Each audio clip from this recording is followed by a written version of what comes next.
गुरु ब्रह्म महिमा अलेख शरण, गुरु ब्रह्म महिमा अलेख शरण, गुरु ब्रह्म महिमा अलेख शरण।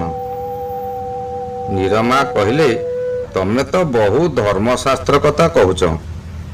मु भागवतरे शुणिछि भगवान गोटिए खुंटरू बाघ रूपरे बाहरी हिरण्यकश्यपଙ୍କ पुओ प्रहलाद को रक्षा कले। ये कथा तो मिछ नुहे। ताहले काठ पत्र पूजिया को नाही करूछ काईकी?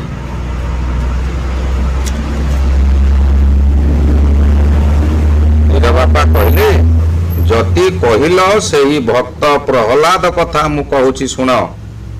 प्रथमे जेतेबेले ब्रह्मा ऋषि मानक द्वारा सृष्टि सर्जना कराइले तांकर ज्येष्ठ पुत्र हेउचंती मरीचि।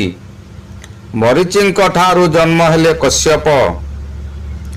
दक्ष प्रजापतिंकर 60 कन्यारू सेही कश्यप ऋषि को 13 कन्या विवाह देइथिले। तन्मध्यरु अदिति हेउचंती प्रथम कन्या और दिति हेउचंती द्वितीय कन्या। कश्यपंक औरसरे अदितिंक ठारू इंद्रादि देवता माने जात हेले।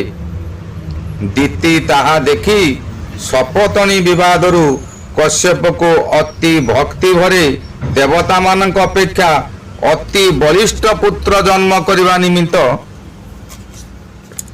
तांको निकटरे प्रार्थी हेले।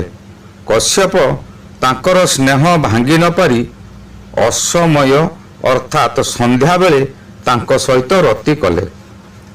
तेणु तांको ठारू तम गुण विशिष्ट महा उग्र प्रचंड हिरण्यकश्यपु और हिरण्याक्ष नामक 2 गोटी पुत्र जात हेले। तांको पदाघातरे पृथ्वी टळमळ होई जलमग्न हेला। तहु देवता माने भयान्वित होई जगदीश्वर को प्रार्थना कले। सृष्टिकर्ता परम ब्रह्म निज अंश कलारे ब्रह्मांक नासा द्वारा प्राणवायु श्वासरु वराह रूपी विष्णु को अवतीर्ण कराइले। सेही वराह रूपी विष्णु दंत अग्रे पृथ्वी को धारण करी हिरण्याक्ष को बद्ध करथिले। कश्यप हेउछि तार बड़ भाई।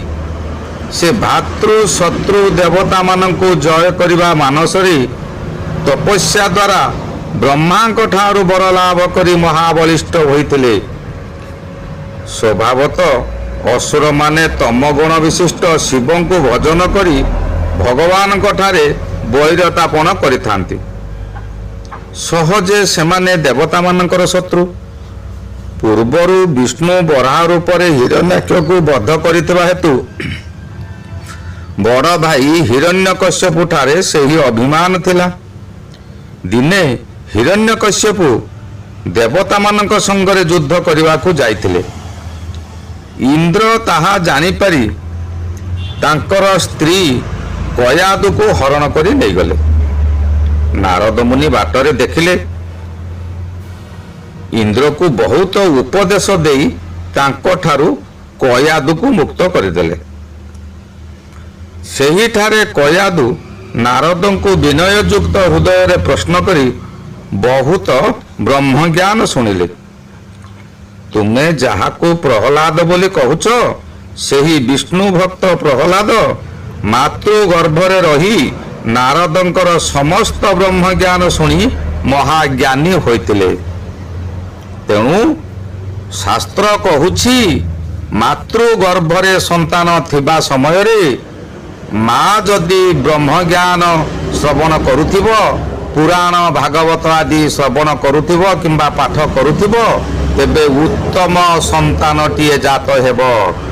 किंतु एबे कौन हेउछि ना मातृ गर्भरे संतानटीए रहिला माने भल भल जिनस बोली मांस आनी दियो खाइबाकू अंडा दियो खाइबाकू अंडा देले पुष्टि हब। किंतु से कौन हेउछि जीव हत्या आत्मा गोटे आत्मा को हत्या करी से भोजन करुछि। से संतानटी कौन हेब? से संतान कौन सुख भल संतान हेब कि से ही प्रकृति नहीं जन्म हेब। ପ୍ରହ୍ଲାଦ ସେହି ଜ୍ଞାନକୁ ସ୍ମରଣ ରଖି କିଛି ଦିନ ପରେ ବିଛୁଆତି ବଣରେ ତୁଳସୀ ବୃକ୍ଷଟି ଜାତ ହେଲା ପରି ଅସୁର କୂଳରେ ଜନ୍ମ ହେଲେ। ସହଜେ ତ ଅସୁରପୁର। ପିଲାଟି ସବୁଦିନେ ଭଗବାନଙ୍କ ବିରୁଦ୍ଧ କଥା ଶୁଣି ମନରେ କଷ୍ଟ ପାଉଥାଏ, କିନ୍ତୁ ସେ କଥା କାହାକୁ ନ କହି ତା ଭାବରେ ସେ ସଂସ୍କାରକୁ ଧରି ବଢ଼ୁଥାଏ।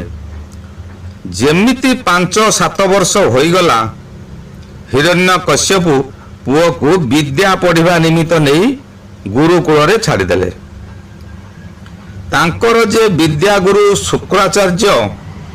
ଶୁକ୍ରାଚାର୍ଯ୍ୟଙ୍କ ପୁତ୍ର ଷଣ୍ଢ ଅମର୍କ, ସେ ତାଙ୍କୁ ପ୍ରଥମେ 3ଟି ମଣ୍ଡଳା ଲେଖିଦେଇ ଖଡ଼ି ଧରି ମଡ଼ାଇବାକୁ କହିଲେ।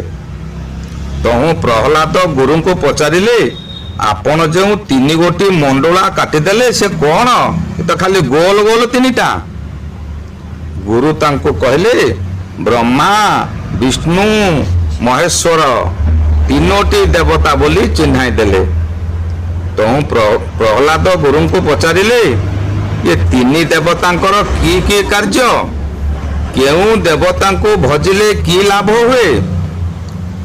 ତହୁଁ ଗୁରୁ କହିଲେ, ରଜଗୁଣଧାରୀ ବ୍ରହ୍ମାଙ୍କ ଦ୍ୱାରା ସୃଷ୍ଟି ସର୍ଜିତ, ସତ୍ୱ ଗୁଣଧାରୀ ବିଷ୍ଣୁଙ୍କ ଦ୍ୱାରା ପାଳିତ ଓ ତମ ଗୁଣଧାରୀ ଶିବଙ୍କ ଦ୍ୱାରା ସଂହାର ହୋଇଥାଏ।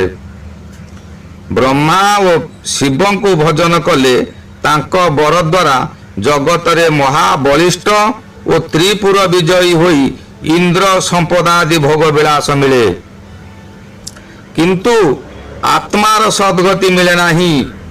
ବିଷ୍ଣୁକୁ ଭଜିଲେ ଚିର ଶାନ୍ତି ମୋକ୍ଷ ପଦ ଲାଭ ହୁଏ। ପ୍ରହ୍ଲାଦ ସହଜେ ତ ପୂର୍ବରୁ ନାରଦଙ୍କ ଉପଦେଶରେ ଆତ୍ମତତ୍ତ୍ୱ ବ୍ରହ୍ମଜ୍ଞାନ ପାଇଥିଲେ। ସେ ଯେମିତି ଗୁରୁଙ୍କ ଠାରୁ ଏହା ଶୁଣିଛନ୍ତି, ସେହି ଦିନଠାରୁ ସେ ଆଉ ବିଦ୍ୟା ନ ପଢ଼ି ତ୍ରିପୁର ବିଜୟୀ ଓ ସ୍ୱର୍ଗାଦି ଇନ୍ଦ୍ରପଦ ଭୋଗକୁ ତୁଚ୍ଛ ମନେକରି ବିଷ୍ଣୁଙ୍କ ନାମକୁ ଭଜନ କରିବାରେ ଲାଗିଲେ। ତହୁଁ ତାଙ୍କ ହୃଦୟରେ ଆତ୍ମଜ୍ଞାନ ଓ ବ୍ରହ୍ମଭାବ ଫୁଟି ଉଠିଲା। କିଛି ଦିନ ପରେ ତାଙ୍କର ବାପା ହିରଣ୍ୟକଶ୍ୟପ ପୁଅକୁ ଡାକି ବିଦ୍ୟା ପରୀକ୍ଷା କଲେ। ପ୍ରହ୍ଲାଦ କୌଣସି ବିଦ୍ୟା କଥା ନ କହି କେବଳ ବିଷ୍ଣୁଙ୍କ ନାମ କୀର୍ତ୍ତନ କଲେ। ହିରଣ୍ୟକଶ୍ୟପ ନିଜର ଶତ୍ରୁ ବିଷ୍ଣୁଙ୍କ ନାମ ପୁତ୍ର ମୁଖରୁ ଶୁଣି ରାଗାନ୍ୱିତ ହୋଇଗଲେ। ତୁ ବିଷ୍ଣୁ ନାମକୁ ଛାଡ଼ି ଶିବ ନାମକୁ ଭଜ। ଏ ବିଷୟରେ ଭାଗବତରେ ମଧ୍ୟ ଲେଖା ଅଛି। ହିରଣ୍ୟକଶ୍ୟପ ପ୍ରହ୍ଲାଦକୁ କହିଛନ୍ତି, ବଞ୍ଚିବୁ ଯେବେ ଦିନ କେତେ, ହରି ନ ଭଜ କଦାଚିତେ। ଯେବେ ତୁ ହରିଙ୍କୁ ଭଜିବୁ, ଅଳପ ଦିନେ ନାଶ ଯିବୁ। କିନ୍ତୁ ପ୍ରହ୍ଲାଦ ଶିବଙ୍କ ଭଜନରେ ମୋକ୍ଷ ନାହିଁ ବୋଲି ଜାଣି ସେ ବାପାଙ୍କ କଥାରେ ନ ଭୁଲି ବିଷ୍ଣୁଙ୍କ ନାମକୁ ଛାଡ଼ିଲେ ନାହିଁ। ହିରଣ୍ୟକଶ୍ୟପ ତାହା ଦେଖି ଅସୁରମାନଙ୍କୁ ଧରି ପ୍ରହ୍ଲାଦକୁ ମାରିବାକୁ ଭୟ ଦେଖାଇଲେ। ପ୍ରହ୍ଲାଦ ସେଥିରେ କାତର ନ ହୋଇ ଜଳ, ସ୍ଥଳ, ଅନଳ, ଅନିଳ ଓ ଆକାଶ ଆଦି ସମସ୍ତଙ୍କୁ ବ୍ରହ୍ମମୟ ଭାବନା କରି ଦେଖିଲେ। ସେ ପ୍ରଭୁ ଆତ୍ମା ସ୍ୱରୂପରେ ସବୁଠାରେ ପୁରି ରହିଛନ୍ତି। ଯେଉଁଠାରେ ମୋତେ ମାରିବାକୁ ଯତ୍ନ କଲେ ମଧ୍ୟ ସେ ପ୍ରଭୁ ମୋତେ ରକ୍ଷା କରିବେ। ତହୁଁ ହିରଣ୍ୟକଶ୍ୟପ ତାଙ୍କ ଉପରେ ହାତୀ ମଡ଼ାଇ ଦେଲେ, ବହୁ ବହୁ ଯନ୍ତ୍ରଣା ଦେଇଲେ, ସମୁଦ୍ରରେ ନେଇ ଫିଙ୍ଗିଦେଲେ, କୌଣସିରେ ତାଙ୍କୁ ମାରିପାରିଲେନି।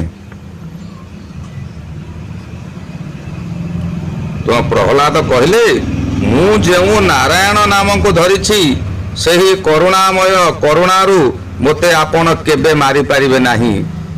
ଏହା ଶୁଣିବା ମାତ୍ରେ ହିରଣ୍ୟକଶ୍ୟପ ପ୍ରକୋପିତ ହୋଇ ଗଦା ମୁଦ୍ଗର ଖଡ୍ଗ ଦେଖାଇ କହିଲେ, ତୋତେ ଯେଉଁ ନାରାୟଣ ରଖିବେ ବୋଲି ଭରସା କରିଛୁ ସେ ତ ଏଠାରେ ନାହାନ୍ତି, କିପରି ରଖିବେ କହ? ପ୍ରହ୍ଲାଦ କହିଲେ, ନାରାୟଣ ଏଠାରେ ନାହାନ୍ତି ବୋଲି ଯାହା କହୁଛ ଏହା ତୁମର ମହା ଅଜ୍ଞାନ। ସେ ତ ହେଉଛନ୍ତି ସର୍ବଶକ୍ତିମାନ, ସର୍ବପ୍ରକାଶକ, ସର୍ବବ୍ୟାପୀ, ସର୍ବ ଅନ୍ତର୍ଯାମୀ ନାଥ। ଜଳ, ସ୍ଥଳ, ଅନଳ, ଅନିଳ ଓ ଆକାଶ ସର୍ବତ୍ର ପୁରି ରହିଛନ୍ତି।